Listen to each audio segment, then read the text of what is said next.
रुको। क्या है? मैं मुफ्त में एहसान नहीं करता। तुम अपनी कोई एक ख्वाहिश बताओ, जो मांगोगी पूरा करूंगा। क्या? तुम मेरी ख्वाहिश पूरी करोगे? सही सुना। ना कपड़े ढंग के हैं, ना पेट भरा हुआ है, खुद इतनी मुश्किलों से जी रहे हो, तब भी मेरी ख्वाहिश पूरी करोगे? इस दुनिया में सब मुमकिन है। तुम ना कोई ढंग का काम ढूंढो, लोगों को ठगना बंद करो। मुझे पता है कि ये दुनिया भरोसे के लायक नहीं, लेकिन कभी कभी भरोसा करना ही हमारी आखिरी उम्मीद होती है। क्या कहा तुमने?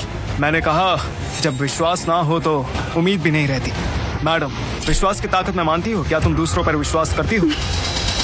पता नहीं तुम क्या बकवास किए जा रहे हो। ठीक है, मैं देखना चाहती हूँ तुम में असल में कितना दम है। ख्वाहिश ये है कि मेरी बहन बीमार है, मैं चाहती हूँ कि वो बिल्कुल ठीक हो जाए। क्या कर पाओगे? कोई बात नहीं, मैं तो इंसानों की हर ख्वाहिश को पूरा कर सकता हूँ। चाहो तो तुम्हें दुनिया की सबसे खूबसूरत औरत बना सकता हूँ। मुझे ये सब नहीं चाहिए, बस चाहती हूँ मेरी बहन ठीक हो जाए। ठीक है, मुझे उसके पास ले चलो। सच में ठीक कर दोगे? बिल्कुल। ध्यान से सुन लो, मेरी बहन की हालत बहुत खराब है और मेरे पापा का गुस्सा बहुत तेज है। अगर ये तुम्हारी कोई चाल है तो वो तुम्हें जिंदा नहीं छोड़ेंगे। चलो जल्दी चलो, देर हुई तो तुम्हारी बहन शायद ना बच पाए। ए लड़की, ये लो और कोई ढंग का काम ढूंढ लो। शुक्रिया। महागुरु, क्या आपको कुछ समझ आया? उसे देखो, पूरा घबरा गया है। मुझे पता है वो कुछ नहीं जान। लगता है आज के जमाने की मेडिकल दुनिया को फिर एक और चुनौती मिल गई है। ये क्या कह रहे हैं? आखिर ये कौन सी बीमारी है? पहले डॉक्टर और अब दोनों के दोनों महागुरु भी यहाँ पर लाचार खड़े हैं। मेरी बेटी, तुम्हें इतना दर्द क्यों झेलना पड़ रहा है? तुम इतनी सुंदर हो, फिर भी तुम्हें ये बीमारी हो गई। तुम सब, क्या कोई रास्ता नहीं? मेरी बेटी की जान के लिए मैं कुछ भी करूँगा, जो चाहे वो। अगर डॉक्टर, मैं और ये दूसरा महागुरु उसे बचा नहीं पाए हैं, तो इस दुनिया में सिर्फ एक वही है जो शायद कुछ कर सकता है। क्या सच में? कौन मेरी बेटी को बचा सकता है? देव वैद्य। देव वैद्य? वो सिर्फ कहानियों में है, उन्हें किसी ने नहीं देखा और वो बहुत खतरनाक भी है।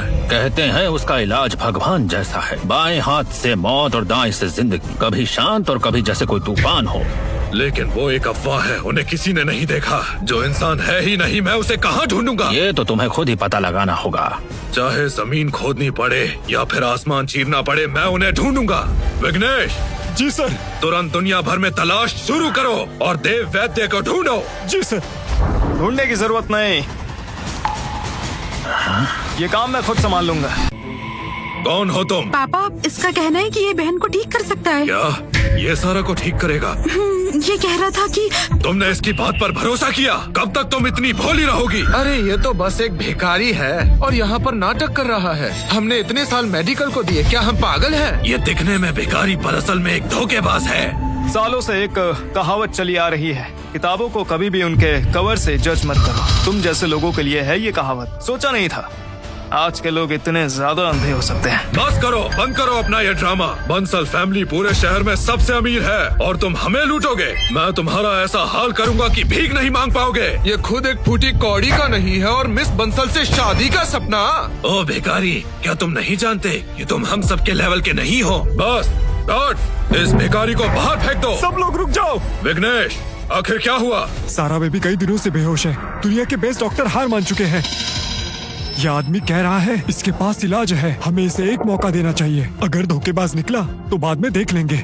सुन भिखारी, मैं तुम्हें सिर्फ एक मौका दूंगा, लेकिन अगर नाकामयाब रहे तो मरोगे। लोग मुझसे खुद को ठीक करवाने के लिए हाथ जोड़ते हैं। मैं यहाँ सिर्फ इसीलिए हूँ क्योंकि इस लड़की की ख्वाहिश थी और तुम लोग मुझे इस तरह से इज्जत दे रहे हो। शायद मुझे इससे बचाना ही नहीं चाहिए। मैडम, कोई और ख्वाहिश हो तब मुझे ढूंढ लेना। चलता हूँ मैं। सर रुकिए ना, मत जाइए। क्या बात है, और कुछ कहना है? मेरी बहन ने हमेशा मेरा ख्याल रखा। अगर उसे कुछ हो गया तो मैं भी जिंदा नहीं रह पाऊंगी। प्लीज उसे बचा लीजिए। अगर आपने उसे बचा लिया तो मैं आपसे शादी कर लूंगी। ठीक है, तुम बहुत साफ दिल की हो, मैं मदद करूंगा। दुनिया में भी क्या चलने लगा है? आजकल तो भिखारी भी इलाज करने लगे। ढोंगी तो पहले भी देखे हैं, लेकिन तुझसे बड़ा ढोंगी आज तक नहीं। कमाल का नाटक करता है। अरे कमाल होता तो भिखारी क्यों होता? मुझे लगता है इसका ये फ्रॉड ज्यादा देर नहीं टिकेगा। सही कहा आपने। ए, हटो। क्या कर रहे हो तुम? मुझे तो पता ही था। सबके सामने मिस बंसल को छूने की हिम्मत कैसे हुई? गार्ड्स, इसकी टांगे तोड़कर बाहर फेंक दो। ये लड़की जन्म से ही दिल की मरीज रही और शॉक से ट्रिगर हुआ एक प्रोग्रेसिव फ्रीजिंग सिंड्रोम भी क्या है। कहा तुमने? मैंने कहा आपकी बेटी को जन्म से ही दिल की बीमारी है और शॉक से उसे अटैक आया है। अब समझे? बिल्कुल बकवास। सिर्फ एक नजर डाली और बीमारी का पता भी कर लिया। बिल्कुल, मैं 7 साल से प्रैक्टिस कर रहा हूँ। इस सिंड्रोम का नाम सुना है, लेकिन ये शॉक